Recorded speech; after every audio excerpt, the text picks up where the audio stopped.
ವೀಕ್ಷಕರೇ, ಇಂದು ದಾವಣಗೆರೆ ತಂಜಿಮುಲ್ ಮುಸ್ಲಿಮೀನ್ ಫಂಡ್ ಅಸೋಸಿಯೇಷನ್ನ ಒಂದು ಏನು ಅವಧಿ ಮುಗಿದು 3 ತಿಂಗಳ ಉಮ್ಮೀದ್ ಪೋರ್ಟಲಿಗೆ ಏನು ಎಕ್ಸ್ಟೆಂಡ್ ಮಾಡಿದರು, ಅದನ್ನು ಸಹ ಕಂಪ್ಲೀಟ್ ಆದ ನಂತರ ರಾಜ್ಯ ವಕ್ಫ್ ಮಂಡಳಿಯ ಒಂದು ಆದೇಶದ ಮೇರೆಗೆ ಜಿಲ್ಲಾ ವಕ್ಫ್ ಮಂಡಳಿಯ ಅಧಿಕಾರಿಯನ್ನು ಒಂದು ಟೇಕ್ ಓವರ್ ಮಾಡ್ಕೊತಿದ್ದಾರೆ. ಅವ್ರ ಹತ್ರ ಹೋಗಿ ಇದ್ರ ಬಗ್ಗೆ ಸಂಪೂರ್ಣ ಮಾಹಿತಿ ಪಡೆದುಕೊಳ್ಳೋಣ ಬನ್ನಿ. ತಂಜಿಮುಲ್ ಮುಸ್ಲಿಮೀನ್ ಫಂಡ್ ಅಸೋಸಿಯೇಷನ್ಗೆ ನಾವು ಅಡ್ಮಿನಿಸ್ಟ್ರೇಟರ್ ಆಗಿ incharge ತೊಗೊಂಡಿದ್ದೀರಾ.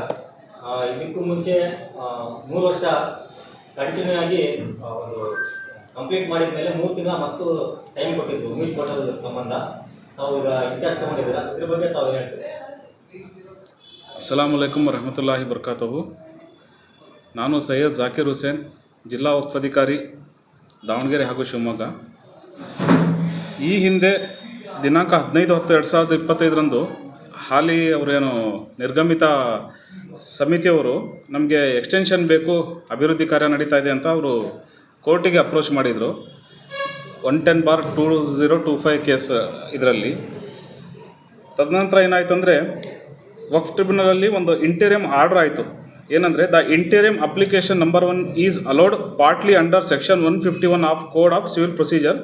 Respondent number 2 is directed not to assume charge of Waqf institution by name Tanzeemul Muslimeen fund association Davangere until respondent number 1 takes decision on representation dated 15/10/2025 submitted by managing committee of said waqf institution.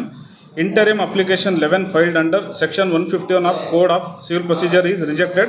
No order has to cast ಅಂತ order ಆಗಿರುತ್ತದೆ. ಇಲ್ಲಿ respondent number 1 ಯಾರಂದರೆ, respondent number 1 state board, Karnataka ರಾಜ್ಯ ವಕ್ಫ್ ಮಂಡಳಿ. Respondent number 2 ಜಿಲ್ಲಾ ವಕ್ಫ್ ಅಧಿಕಾರಿಗಳು ದಾವಣಗೆರೆ ಜಿಲ್ಲೆ ಆಗಿರ್ತಾರೆ. ಇದರಲ್ಲಿ ಏನಾಗಿದೆ ಅಂದರೆ, ಕರ್ನಾಟಕ ರಾಜ್ಯ ವಕ್ಫ್ ಮಂಡಳಿಯವರು ಅವರು ಒಂದು ಡಿಸಿಷನ್ ತಗೊಳ್ಳೋವರೆಗೂ ವಕ್ಫ್ ಅಧಿಕಾರಿ ಅಸ್ಯೂಮ್ ಮಾಡ್ಕೋಬಾರ್ದು ಚಾರ್ಜ್ ಅಂತ ಆರ್ಡ್ರ್ ಮಾಡಿರ್ತಾರೆ. ಯಾವಾಗಂದರೆ, ಈ ವಕ್ಫ್ ಟ್ರಿಬ್ಯುನಲಲ್ಲಿ ಆರ್ಡ್ರ್ ಮಾಡಿರ್ತಾರೆ, ಯಾರು ಸ್ಟೇಟ್ ಬೋರ್ಡ್ ಅವರು ಡಿಸಿಷನ್ ತೊಗೋಬೇಕು ಇದರಲ್ಲಿ ಅಂತ. ಸ್ಟೇಟ್ ಬೋರ್ಡಲ್ಲಿ ದಿನಾಂಕ 7/2/2026 ಇದ್ರ ಬಗ್ಗೆ ಚರ್ಚೆ ನಡೆದು ವಿಷಯ ಸಂಖ್ಯೆ 11/1 ಇದರಲ್ಲಿ ಚರ್ಚೆ ನಡೀತದೆ ಎಕ್ಸ್ಟೆನ್ಷನ್ ಬಗ್ಗೆ. ಆವಾಗ ಅವರ ಎಕ್ಸ್ಟೆನ್ಷನ್ 15/10/2025 ರೆಪ್ರೆಸೆಂಟೇಷನನ್ನು ಸ್ಟೇಟ್ ಬೋರ್ಡಲ್ಲಿ ರಿಜೆಕ್ಟ್ ಆಗುತ್ತೆ. ಇವರ ಸಬ್ಜೆಕ್ಟ್ ರಿಜೆಕ್ಟ್ ಆಗಿ ಜಿಲ್ಲಾ ವಕ್ಫ್ ಅಧಿಕಾರಿ ದಾವಣಗೆರೆ ಇವರಿಗೆ ಉಮ್ಮೀದ್ ಆ್ಯಕ್ಟ್ 1995 ಪ್ರಕಾರ ಉಸ್ತುವಾರಿ ಅಧಿಕಾರಿಯನ್ನಾಗಿ ನೇಮಕ ಮಾಡಿ ಆದೇಶವನ್ನು ಹೊರಡಿಸಲಾಗಿರ್ತದೆ. ಅಲ್ಟಿಮೇಟ್ಲಿ ಅವಾಗ ಏನಾಗುತ್ತಂದರೆ, ಅಲ್ಲಿ ಹಿಂದಿನ ಆರ್ಡರ್ಲಿ ನಾಟ್ ಟು ಅಸ್ಯೂಮ್ ಅಂತ ಇತ್ತಲ್ಲ, ಈ ಆರ್ಡರ್ ಜಾರಿ ಆದ ತಕ್ಷಣ ರೆಸ್ಪಾಂಡೆಂಟ್ ನಂಬರ್ 1 KSBA ಏನಿದೆ, ಇವರು ಡಿಸಿಷನ್ ತಗೊಂಡಾಯ್ತಲ್ಲ. ಸೊ ಆ ಒಂದು ಬೇಸ್ ಮೇಲೆ ನಾನು ಇವತ್ತು ಅಧಿಕಾರವನ್ನು ಸ್ವೀಕಾರ ಮಾಡಿರ್ತೀನಿ, ಅಸ್ಯೂಮ್ ಮಾಡಿರ್ತೀನಿ. ಈಗ ವಕ್ಫ್ ಎಲ್ಲಿ ಅವ್ರು ಏನು ರಿಟ್ ಅರ್ಜಿ ಹಾಕಿದ್ರಲ್ಲ, ಅದು ತಿರಸ್ಕೃತ ಅಂದರೆ ಅದರಲ್ಲಿ ಕ್ಲಿಯರಾಗಿ ವಕ್ಫ್ ಟ್ರಿಬ್ಯುನಲಲ್ಲಿ ಅವರು ಜಡ್ಜ್ ಏನು ಹೇಳಿದ್ದಾರೆ ಅಂದರೆ, ರೆಸ್ಪಾಂಡೆಂಟ್ ನಂಬರ್ 1 ರಾಜ್ಯ ವಕ್ಫ್ ಮಂಡಳಿ ಇದ್ರ ಬಗ್ಗೆ ನಿರ್ಣಯ ತಗೊಳ್ಳಿ ಅಂತ ಅವ್ರು ಆರ್ಡರ್ ಮಾಡಿರ್ತಾರೆ. ವಕ್ಫ್ ಮಂಡಳಿಯವರು ನಿರ್ಣಯ ತಗೊಳ್ಳಿ ಅಂತ, ನಾಟ್ ಟು ಅಸ್ಯೂಮ್ ಚಾರ್ಜ್ ಅಂತ ವಕ್ಫ್ ಆಫೀಸರ್ಗೆ ಅವಾಗ ಮಾಡಿರ್ತಾರೆ. ಸೊ ಆಮೇಲೆ ನಾನು ನಿಮ್ಗೆ ಹೇಳಿದ್ನಲ್ಲ, ದಿನಾಂಕ 7/2/2026 ಮಂಡಳಿಯಲ್ಲಿ ಸಭೆ ನಡೀತಲ್ಲ, ಆ ಸಭೆಯಲ್ಲಿ ಇವರ 15/10 ರೆಪ್ರೆಸೆಂಟೇಷನ್ ರಿಜೆಕ್ಟ್ ಆಗಿದೆ. ರಿಜೆಕ್ಟ್ ಆಗಿ ಅವ್ರು ಏನು ಮಾಡ್ತಾರೆ, ಉಮ್ಮೀದ್ ಆ್ಯಕ್ಟ್ 1995 ಪ್ರಕಾರ ಈ ಕರ್ನಾಟಕ ರಾಜ್ಯ ವಕ್ಫ್ ರೂಲ್ಸ್ 2017 ನಿಯಮ 54/5 ಅಡಿಯಲ್ಲಿ ಜಿಲ್ಲಾ ವಕ್ಫ್ ಅಧಿಕಾರಿನ ಅವರು ಉಸ್ತುವಾರಿ ಅಧಿಕಾರಿಯಾಗಿ ನೇಮಕ ಮಾಡಿ ಆದೇಶವನ್ನು ಹೊರಡಿಸುತ್ತಾರೆ. ಈ ಆದೇಶದ ಮೇಲೆ ನಾನು ಇವತ್ತು ಅಧಿಕಾರವನ್ನು ಸ್ವೀಕಾರ ಮಾಡಿರ್ತೀನಿ, ಮೀನ್ಸ್ ಅಸ್ಯೂಮ್ ಮಾಡಿರ್ತೀನಿ.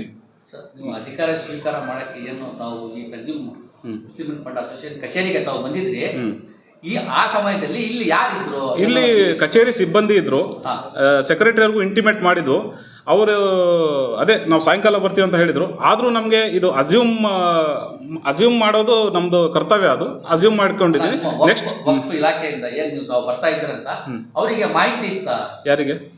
ತಂಜಿಮುಲ್ ಮಂಡಳಿಯವರಿಗೆ ಇಲ್ಲಿ ಬಂದು ಮಾಹಿತಿ ಕೊಟ್ಟಿವಿ ಅವ್ರಿಗೆ. ಇಲ್ಲಿ ಬಂದು ಮಾಹಿತಿ ಕೊಟ್ಟಿದ್ವಿ.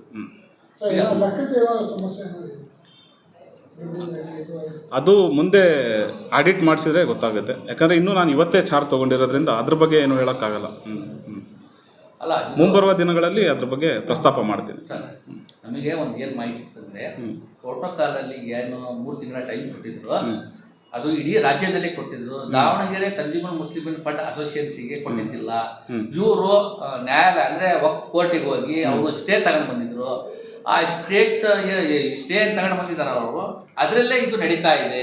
ನಾವು ಏನಾದರೂ ಮಾಡಿದ್ರೆ ನಮಗೆ ವಕ್ಫ್ ಅಧಿಕಾರಿಗಳು ಏನು ಸಂಬಂಧ ಇರಲ್ಲ. ನಾನು ಅದೇ ಹೇಳ್ತಾ ಇದ್ದೀನಲ್ಲ, ಏನಿದ್ರು ನ್ಯಾಯಾಲಯ ಸಂಬಂಧ ಇರುತ್ತೆ ಅಂತ ಎಲ್ಲ ಒಂದ್ ಕಡೆ ನಮಗೆ ಮಾಹಿತಿ ಇರ್ತದೆ. ನಾನು ನಿಮ್ಗೆ ಕ್ಲಿಯರ್ ಆಗಿ ಹೇಳ್ತೀನಲ್ಲ, ಈ ಸಮಿತಿಯವರು ಏನಿದೆ ನಿರ್ಗಮಿತ ಸಮಿತಿಯವರು 15/10 ರೆಪ್ರೆಸೆಂಟೇಷನ್ ಕೊಡ್ತಾರಲ್ಲ, ಅದರಲ್ಲಿ ಕ್ಲಿಯರ್ ಆಗಿ ಜಡ್ಜ್ಮೆಂಟ್ ಇದೆ. ಬೇಕಾದ್ರೆ ನಿಮಗೆ ಆ ಕಾಪಿನೂ ಕೊಡ್ತೀನಿ ನಾನು ಜಡ್ಜ್ಮೆಂಟು.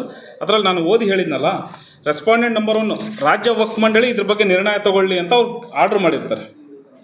ನ್ಯಾಯಾಲಯ ಆರ್ಡರ್ ಮಾಡಿರ್ತಾರೆ. ವಕ್ಫ್ ಟ್ರಿಬ್ಯುನಲ್ ವಕ್ಫ್ ನ್ಯಾಯಮಂಡಳಿ ಬೆಂಗಳೂರು ಡಿವಿಷನ್ ಇದೆಯಲ್ಲ, ಅವರು ಇದು ರಾಜ್ಯ ವಕ್ಫ್ ಮಂಡಳಿ ಇದ್ರ ಬಗ್ಗೆ ನಿರ್ಣಯ ತಗೊಳ್ಳಿ ಅಂತ ಅವ್ರು ಆರ್ಡರ್ ಮಾಡಿರ್ತಾರೆ. ಈಗ ವಕ್ಫ್ ಬೋರ್ಡ್ ನಿರ್ಣಯ ತಗೊಂಡಿದ್ದ? ಅದೇ ನಾನು ಹೇಳ್ತಾ ಇರೋದು. 7ನೇ ತಾರೀಕು 7/2/2026 ರಾಜ್ಯ ವಕ್ಫ್ ಮಂಡಳಿಯಲ್ಲಿ ಮಾನ್ಯ ನಮ್ಮ ಚೇರ್ಮನ್ ಅವರ ಅಧ್ಯಕ್ಷತೆಯಲ್ಲಿ ಈ ಒಂದು ಸಭೆ ನಡೀತದೆ. ಅದರಲ್ಲಿ ಸಬ್ಜೆಕ್ಟ್ ನಂಬರ್ 11/1 ಈ ನಿರ್ಣಯನ ಅವರು ತಿರಸ್ಕಾರ ಮಾಡ್ತಾರೆ. ಯಾವುದು 15/10 ಅವ್ರೇನು ರೆಪ್ರೆಸೆಂಟೇಷನ್ ಕೊಟ್ಟಿರ್ತಾರಲ್ಲ ಎಕ್ಸ್ಟೆನ್ಷನ್ ಇದು, ಅದು ತಿರಸ್ಕಾರ ಮಾಡಿ ಇದನ್ನು ವಕ್ಫ್ ಅಧಿಕಾರಿಗಳಿಗೆ ಕರ್ನಾಟಕ ವಕ್ಫ್ ನಿಯಮಾವಳಿ 54/5 ಅಡಿಯಲ್ಲಿ ಉಸ್ತುವಾರಿ ಅಧಿಕಾರಿಯಾಗಿ ನೇಮಕ ಮಾಡಿರ್ತಾರೆ. ಹಾಗಾಗಿ ನಾನು ಇವತ್ತು ಅಧಿಕಾರನ ಸ್ವೀಕಾರ ಮಾಡಿರ್ತೀನಿ. ಅದಕ್ಕೆ ಇವರು ನಿಮಗೆ ಇರುವಂತ ಮಾಹಿತಿಯಲ್ಲಿ ಇವರ ಮೇಲೆ ಏನಾದರೂ ಆರೋಪಗಳು ಕೇಳಿ ಬಂದಿದ್ದಲ್ಲ, ಅದು ಏನಾದರೂ ಸಾಬೀತಾಗುವ? ನಾನು ಅದೇ ಇವತ್ತೇ ಚಾರ್ಜ್ ತೊಗೊಂಡಿರೋದ್ರಿಂದ ನನಗೆ ಅದ್ರ ಬಗ್ಗೆ ಏನು ನಾಲೆಡ್ಜ್ ಇಲ್ಲ. ನಾನು ಮುಂದಿನ ದಿನಗಳಲ್ಲಿ ಇದ್ರ ಬಗ್ಗೆ ನಾನು ಪ್ರಸ್ತಾಪ ಮಾಡ್ತೀನಿ. ಅಕಸ್ಮಾತ್ ಇವ್ರು ಏನಾದರೂ ಸ್ಟೇ ತಗೊಂಡು ಬಂದರೆ ಮುಂದಿನ ಈಗ ನೋಡಿ, ಕಾನೂನುಗಿಂತ ಮಿಗಿಲಾಗಿ ನಾವೇನಲ್ಲ. ಕಾನೂನು ಏನು ಬರುತ್ತೆ ನಾವು ಅದಕ್ಕೆ ತಲೆ ಬಾಗ್ತೀವಿ.